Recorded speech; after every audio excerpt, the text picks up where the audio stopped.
I'm privileged today with our very first interview to interview Lynn Schoeler. This lady is what I can say the epitome of grit and guts, and that's why she's my number one interviewee. Lynn is the CEO of ER Home Care Services. This was her business that she started a few years ago. She cares for many people, and if I can say, one of the things that they have discovered, what makes for success is not just intelligence and wanting to do it and passion, it's also grit. And this is something that I know that Lynn has. So Lynn, Thank you. would you tell us a little bit about yourself? Yes, certainly. I come from the food and drug manufacturing environment, and I had parents who, when they became elderly, needed frail care assistance but didn't want to lose their homes. And my mom got a nurse in for my dad. But at that time, home nursing wasn't exactly the flavour of the month as it is now today. And what they went through, having to lose their home, to go into an unfamiliar little room with none of their possessions around them, gave me the idea then of, when I retire one day, I'd like to open a business of home nursing, so that people who didn't want to go into a PDY limited frail care could in actual fact have a caregiver or a nurse in their own home, and they could stay in a comfortable environment. And that's where ER Home Care was born. It's been going since 2016, and it's doing quite well. Unfortunately, clients tend to pass away, and that's a very sad moment. We've got to give special care and assistance to our caregivers, because every time there's a death, they've lost their client, and they have, over the term of servicing those clients, become very attached to those people. Yeah. And it's pretty rough, especially when clients continually are passing away. So, if I can then ask you, what gets you up in the morning? What are you passionate about, apart from caring for people? What am I passionate about? My animals, they are probably the best thing in my life. They don't talk back, they don't answer anything, they just continually love me. So yes, certainly my animals. We've been trying on a couple of the retirement villages where they don't allow animals, to get them to understand the importance of elderly and the pet, something to care for. And if they don't allow it, I see the depression and the sadness growing and growing and growing within those old people's lives. Really, it's so beneficial to have a cat or a little doggy. Yes, something to care for. Yeah, but we're not winning that war.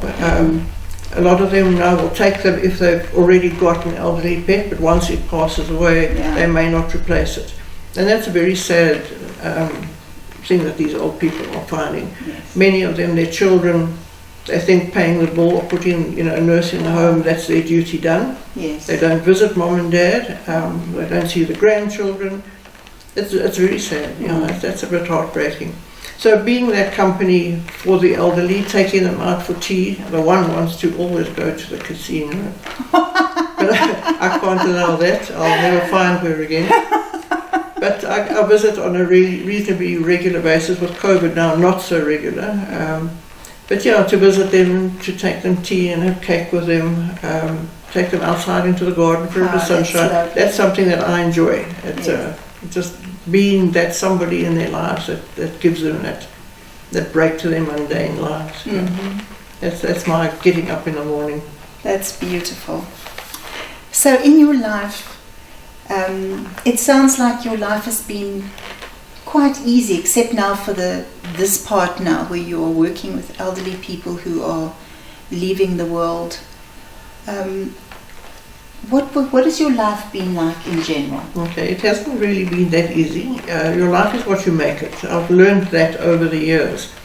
I had a very bad, I'd say in my 30s, that's a long time ago. It was a very lonely and unhappy life, but I tended then not to ask for help. not to even talk about it, just pretend I'm there, on my own. I think that's a lot of our problems. We don't talk. We don't say, I'm in trouble.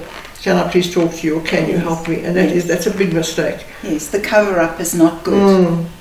Yeah, and everybody has these days. You don't think you're on your own there. But on that particular time of my life, my mom, in fact, became the person who helped me the most. There were friends I could speak to, but mom was she was a type of person who never volunteered assistance. You had to go to her. She didn't interfere at all in your marriage, in your life, in your work, or anything like that. I had a mentally handicapped child, still got him. He's now 37, grown up. And when I was chatting to my mom, because I was very depressed, life was horrible. I really didn't like it at all. She introduced me to a book called Happiness is a Choice. It's not a once upon a time, so get ready for this. It's rough reading. It's written by a group of psychologists, and it consists of actual stories of clients who've come to them with their problems. And they've shown in this book, if you had made a different decision, how that person wouldn't have committed suicide or wouldn't have overdosed on pills. Yes. And in this book it shows you that what the person, whoever in your life has done, may well be wrong. Nobody's going to argue. Wrong is wrong and right is right. Yes. But how you choose to react to what they've done is the key. And when I finally got to understand that, after reading that book, I mulled over it, it runs in the back of your mind, days, driving, wherever you are. Finally the penny dropped as to exactly what this choice thing is all about. And it is very true. You can choose not to burst into tears when somebody's yucky to you.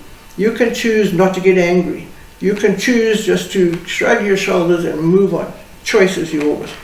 And once I got the hang of that, I was fine. Nobody can hurt me anymore. I feel sorry for them when they do something that's mean and nasty. You wonder what's wrong in their lives, making them be. And you don't take it personally. So you really have to get that into your head, the power of that choice, and it is yours. It is not somebody else's fault that you're unhappy. It's not somebody else's fault that you're not progressing in your work environment. It's not your fault. It is your fault. Do it. All right? You don't blame other people. You make the changes yourself.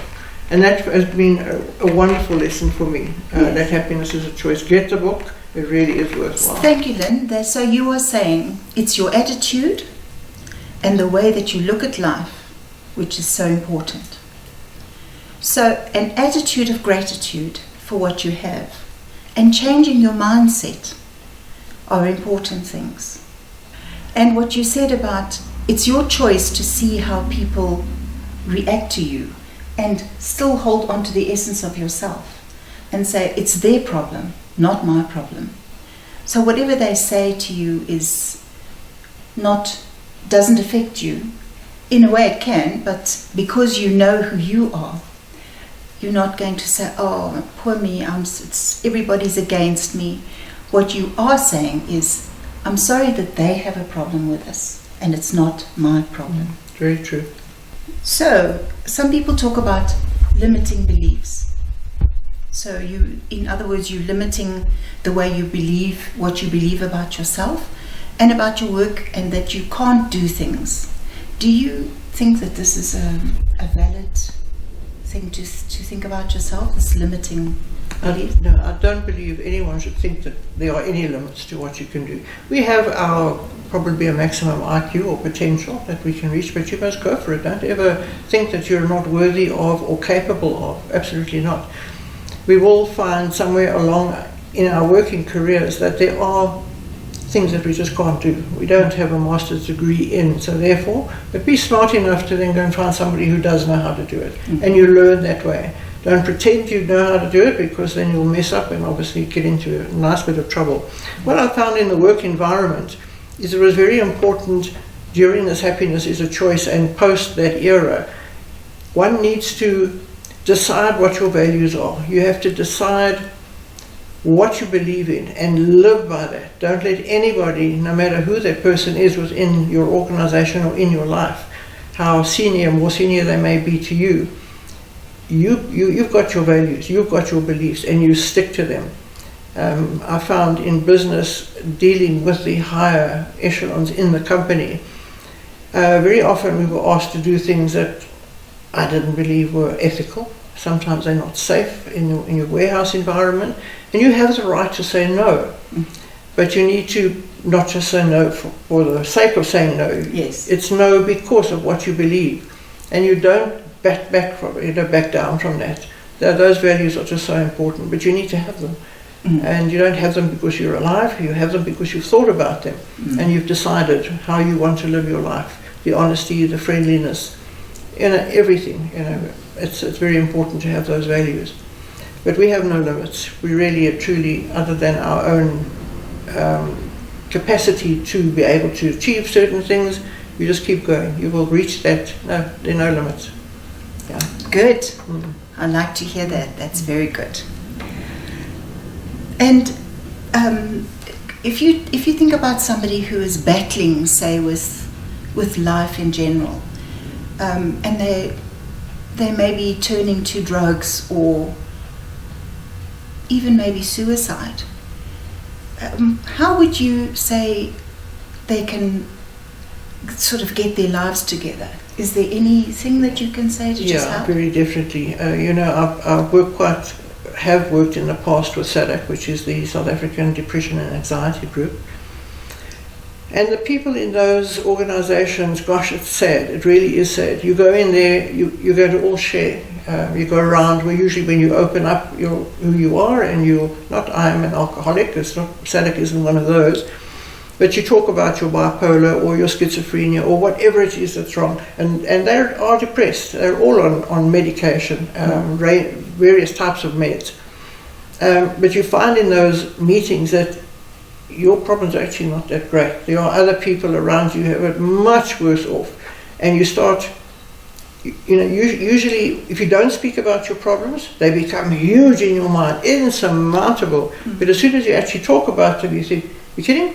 That's what I've been worried about. Listen to what that person's going through. Yes. So those groups really are very important. Join one, really. Just don't do it on your own. There's an Eastern philosophy that I believe in. I don't want to bring weird things onto this particular show, but I do believe it's one of the things I do believe in, and it helps with the likes of a suicidal person. And they believe that whatever your situation is today, if you commit suicide because you couldn't cope, you will be born again into this world in another family, and you will find yourself in that exact same situation. Maybe in another province or another country or wherever you are, but you will face that exact same thing all over again. So why don't you just conquer it now? Why come back over and over again? Just do it now. Yes. You can't, unfortunately, with these folks, they snap out of it. Doesn't work like that. Or get over yourself. Yes. It's a process. Drugs are helpful. They are very helpful. Just to try and take the edge off the desperate emotions that run through you. So certainly see a person, a clinical psychologist, go and visit them, be a regular, join a group. Yes. You're not alone, and talk about it. Really communicate. You're not alone. Talk to me, talk to absolutely anybody, we'll listen. Yes. You need to voice your issues out loud. Yes. You need to hear them. Don't think them, hear them. Yes. And you'll find that you'll cope a bit better. There's no magic trick, there's no magic pill. If you've got certain problems, you have to work through them. It's a time-consuming process. Yeah, that's true.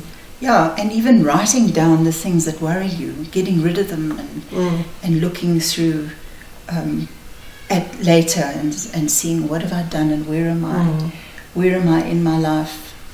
And as you say, there's nothing wrong with asking for help. It's the way. It's healthy, absolutely. And also, as you say, you're not alone. We all have problems in our lives. Sometimes it just may be that you're at a point chemically where you are not able to cope. Then ask for help. Go and see your doctor. Go and see even if you have to see a psychiatrist, to just get the right meds to get you through this. And not just the meds, the people. We need the people.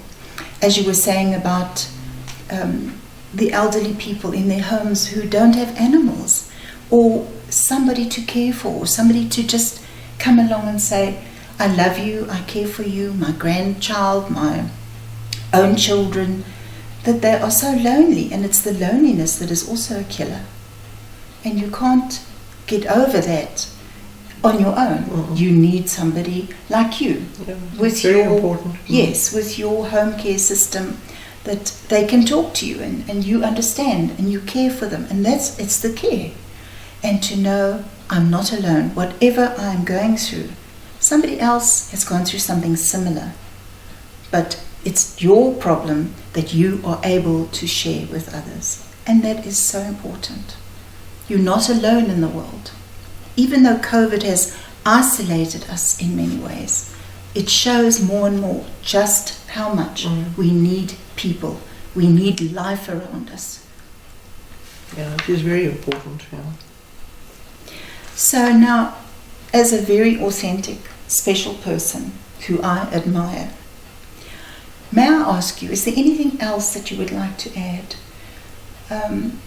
about maybe your family or your circumstances, or anything that you feel that you could add a little bit of advice, or apart from the many words of advice that you've already given, that you think that maybe you could just add for us to close with? Yes, I think just to summarize that, definitely talk to people. Don't bottle it up. That is so unhealthy. My family, we don't have anybody around anymore. My mum and dad have both passed. My sister now lives in Italy, so she's a telephone away, and I really don't have that type of family chats that we can have. But I do have very good friends locally that I can talk to. We started a little while ago, about 2016 also, maybe just before, a commune. We turned my property into a commune for ladies over the age of 55. And I've got a cottage at the back, and that is lovely because now we've got able-bodied oldies. They're retired, or they've got businesses that they run from home, but they live together. So if one falls down, everybody knows about it. And that's very nice to know that even though now you're on your own, you're not alone. That's it. Yeah. And don't fall into that trap. Really, get yourself somebody you can talk to, whether it's going to be a professional person or just joining a group, whether it's a church soul group. There's very often sharing there as well. Or SADC, if you're depressed and anxious, or you've got that type of a problem, but seek proper help, really do it. Don't suffer. You don't need to suffer on your own. There are people who can talk you through what they did to come out of a situation. Listen to other people, really, but you won't know that unless you actually chat to them. So they really communicate. Yeah. Oh, that's very good advice. Communicate. Yeah. So we can then say communication is the very important thing to do, and to remember that you are the you in unique. What you're going through is a different thing to what somebody else is going through, but you don't have to do it alone. You can treasure the you in unique. You can value that person, love that person, protect and care for them, and care for them in the way of communication and chatting to somebody if you have something wrong or that you've got a problem. Don't feel alone. And the person you speak to could be exactly the person who needs to hear that they are also not alone. So thank you so much, Lynn, for your time. You're welcome. And thank you for sharing with us some of your life story. We are very privileged. Till next time. Bye. Bye.